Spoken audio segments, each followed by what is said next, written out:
ঝুমুর রূপী পেখমকে দেখে বাড়ির সবাই খুশি হয়ে যায়। এরপর স্বর্ণালী ঝুমুরকে বলে, তুমি অভিতাজকে চেনো তো? তোমার সাথে যা যা হয়েছিল তুমি অভিতাজকে সবটা খুলে বলো। ঝুমুর বলে, সব বলবো। রানা রায় চৌধুরী আমাকে কিভাবে মারতে চেয়েছিল সত্যিটা সবার সামনে আনবো। তারপর সিঞ্জিনী ঝুমুরকে আবিরের ঘরে নিয়ে আসে। সেখানে রনিতা ঝুমুরকে বলে, 1 বছরও তো হয়নি তুমি এখান থেকে চলে গিয়েছিলে, তুমি বলতে পারবে আবিরের লকারের চাবিটা কোথায় আছে? এসব কথাবার্তা বলতে থাকে।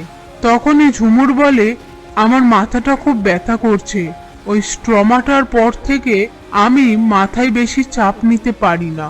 সেই মুহূর্তে সেখানে কৌশিকী এলে সিঞ্জিনী কৌশিকীকে বলে রনিতা কিভাবে ঝুমুরের ওপর চাপ দিচ্ছে।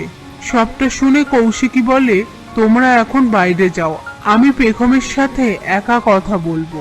তখনই আবির এসে সব কথা শুনতে পেয়ে বলে, তোমরা এখন প্লিজ এখান থেকে যাও আর ওকে রেস্ট নিতে দাও। এরপর সবাই সেখান থেকে চলে গেলে আবির ঝুমুরকে একটা প্ল্যান বলে। ওদিকে রনিতা কৌশিকীকে বলে, ঝুমুর যখন এই বাড়িতে ছিল তখন পেখম একদিন লাইভ করে উধাও হয়ে গেছিল, আবার যখন ঝুমুর গন তখন পেখম অন। ব্যাপারটা কেমন রহস্যজনক না?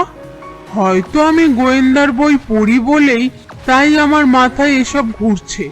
কৌশিকী বলে, তোমার গোয়েন্দা বুদ্ধি 0, তুমি আর আমার মাথা খারাপ করো না, এমনিতেই আমি টেন্স। এই বলে সেখান থেকে চলে যায়।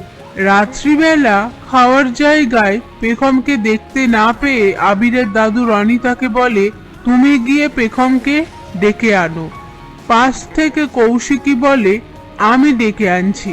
তখনই ঝুমুর সেখানে আসে।